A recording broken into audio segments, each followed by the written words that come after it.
Hello and welcome to channel again. This is Shaurya Awasthi और आज हम बात करेंगे लीड कोड की एक मीडियम लेवल प्रॉब्लम जो कि एक कंपेयर वर्जन नंबर। ठीक है, इसमें क्या है, इसमें हमको दो वर्जन गिवन है, वर्जन 1 वर्जन 2।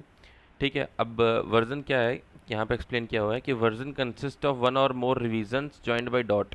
ठीक है, जैसे 11.11.11 तो ये जो है ना डॉट्स से जो ज्वाइन है वो उसको रिवीजन बोलते हैं। Each revision consist of digits that may contain leading zeros भी हो सकते हैं, जैसे 1.001 और 1.1 ये दोनों हैं सेम बट इसमें लीडिंग जीरोज हैं। ठीक है, और क्या बोला है, every division contains at least one character, एक करेक्टर होना ही होना चाहिए। ठीक है, फिर बोला है जीरो इंडेक्सड है, जीरो से स्टार्ट होगा और फर्दर ऑन फिर मूव करेगा ऐसे। ठीक है, to compare version number compare their revisions in left to right order, revisions as compared using their integer value ignoring any leading zeros. कहने का मतलब वही है कि ऐसे 11.11.11 गिवन है और यहाँ पे 11.11.000011। ठीक है, तो ये दोनों सेम है, यहाँ पे लीडिंग जीरोज है, इसको इग्नोर कर देना और इंटीजर्स वैल्यू रिवीजन की कंपेयर करनी है हमको। ठीक है, तो ऐसे इसको इसको कंपेयर किया सेम निकला, इसको इसको कंपेयर किया सेम निकला, इसको इसको कंपेयर किया और ये दोनों सेम है अगर लीडिंग जीरोज को इग्नोर किया जाए। ठीक है, तो कुछ एग्जांपल देखते हैं, थोड़ा और हमारा कॉन्सेप्ट क्लियर होगा। अगर वर्जन 1 ये है, वर्जन 2 ये है, क्या ये दोनों इक्वल है? हाँ, ये दोनों इक्वल हैं। क्यों? क्योंकि इसमें बोला गया है if revision does not specify a revision at an index then treat the revision as zero. कहने का मतलब है अगर इसके बाद कोई रिवीजन नहीं है तो इसको ज़ीरो की तरह ट्रीट किया जाएगा।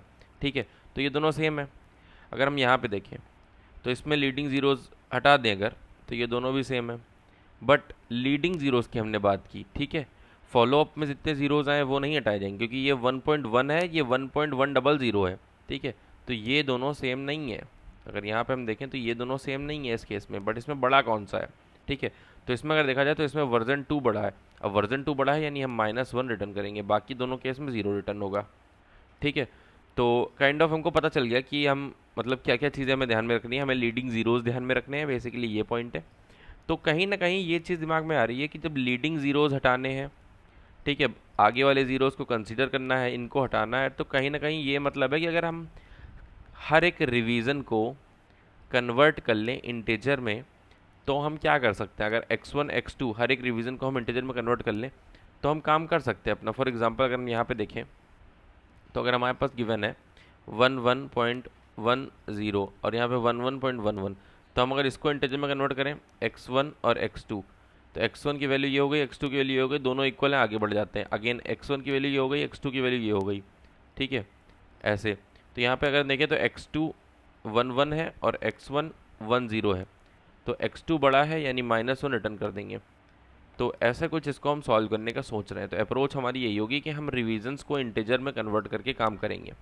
ठीक है, ओके, तो अब देखते हैं कन्वर्ट कैसे करना है उनको और साथ ही साथ कंपेयर भी करते रहेंगे। ठीक है, पैरेलली x1 x2 को। तो हम क्या करेंगे, जैसे अगर बताया जाए यहाँ पे, तो इसको इसको x1 x2 में दिया, दोनों को आपस में कंपेयर किया, फिर इसको और इसको आपस में कंपेयर किया, फिर इसको और ज़ीरो, इसमें ज़ीरो कंपेयर होगा, आगे ज़ीरो को कंपेयर किया, तो x1 और x2 को बाय डिफ़ॉल्ट हम ज़ीरो ही ले लेते हैं फिर।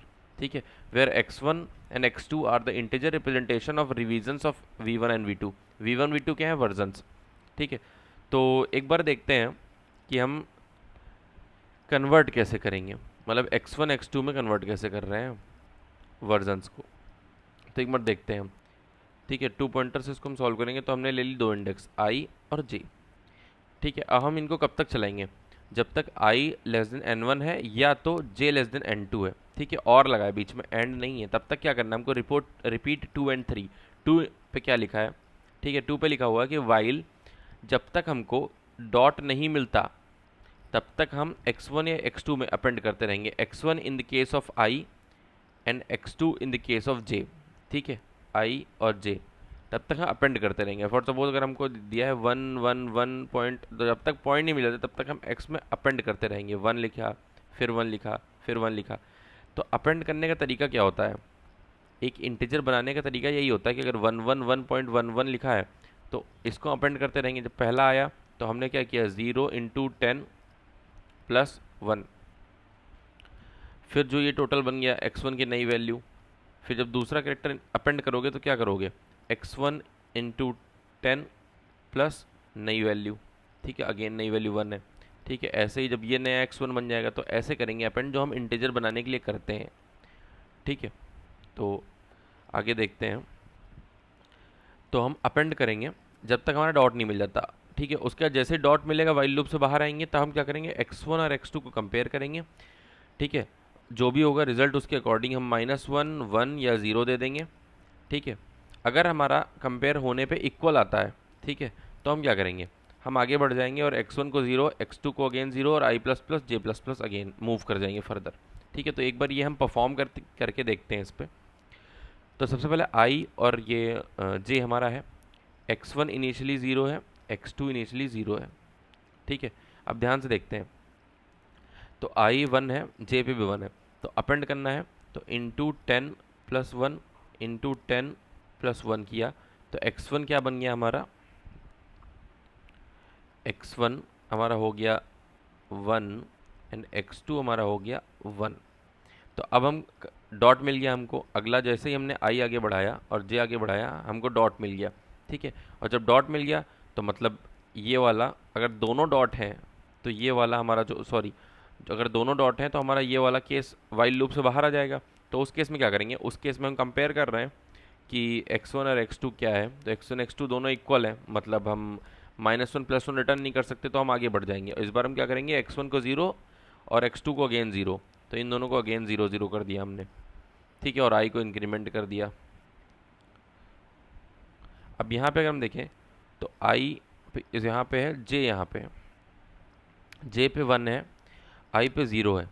ठीक है, तो हम पहले तो x1 बनाते हैं अपना, तो x1 बनाएंगे तो 0 0 1 बन जाएगा। तो x1 बन जाएगा क्या, 0 0 1, और ये एक नंबर है। और x2 क्या बन जाएगा, x2 बन जाएगा हमारा 1। जब ये 0 0 1 बनेगा तो i हमारा आगे मूव कर जाएगा फिर। ठीक है, और j हमारा डॉट पे आ जाएगा। ठीक है, ओके, और x2 हमारा क्या बना, 1। अब हम अगेन x1 और x2 दोनों को कंपेयर करते हैं। ठीक है, तो x1 x2 दोनों को कंपेयर करेंगे तो अभी भी दोनों एज अ इंटीजर देखा जाए तो इक्वल है। तो हम फिर क्या करेंगे, फिर i को आगे बढ़ा देंगे। तो i जैसे यहाँ पहुँच गया और j यहाँ पहुँच गया, i j को इंक्रीमेंट कर देंगे, अगेन x y की वैल्यू 0 कर देंगे, x1 0 y1 0 x2 0। ठीक है, तो यहाँ पे अगर देखें तो यहीं पे मेन है जो हमने इनिशियली इन दोनों को 0 लिया था और बार बार 0 कर रहे हैं हर एक रिवीजन के बाद। जैसे ही हमारा ये ख़त्म हो गया, मतलब अब आई आगे नहीं मूव कर सकता, इसकी रेंज ख़त्म हो गई, बट यहाँ पे वर्जन 2 बचा हुआ है। ठीक है, तो वर्जन 2 हम लेंगे, ऑब्वियसली बात है लेंगे। तो हम जे देखें तो जे 0, जे में अगली वैल्यू क्या होगी, 0, जे में अगली वैल्यू क्या होगी, 0, और x2 में अगली वैल्यू होगी 0, और x1 तो ऑलरेडी 0 है, तो फिर से दोनों इक्वल आ गए, तो फिर से दोनों को क्या कर दिया, 0 कर दिया। और आई पे तो हम आप काम कर नहीं रहे, तो हम फिर से जे को आगे बढ़ाएंगे। जे डॉट आया था, फिर से जे को आगे बढ़ाया।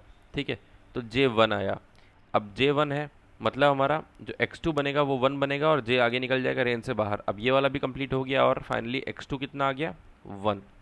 अब कंपेयर करो, x1 में तो कोई चेंज हो ही नहीं रहा क्योंकि ये तो ख़त्म हो चुका। अब कंपेयर करो तो क्या बड़ा है, अब यहाँ पे देखें तो x2 is greater than x1, hence हम रिटर्न करेंगे -1। ठीक है, तो यहाँ पे फाइनली आंसर हमारा -1 रिटर्न हो जाएगा। ठीक है, तो कहने का मतलब यही है, हमने x1 और x2 को इनिशियली 0 लिया और बार बार हम जैसे ही हमारा डॉट आ रहा है और नए रिवीजन पे जा रहे हैं वैसे ही हम x1 और x2 को 0 भी कर दे रहे हैं। उसका रीज़न यही है कि लेटेस्ट सपोज हमारा i1 या i या j ख़त्म हो जाता है, यानी कोई एक वर्जन पहले ख़त्म हो जाता है, तो उसको उसके आने वाले सारे मतलब दूसरे के आने वाले सारे रिवीजन से उसके 0 को कंपेयर किया जाए। ठीक है, तो एक बार इसको कोड करके देखते हैं। सिंपल है, यही एल्गो लगेगी और कोड करते हैं, काफ़ी सिंपल है ये।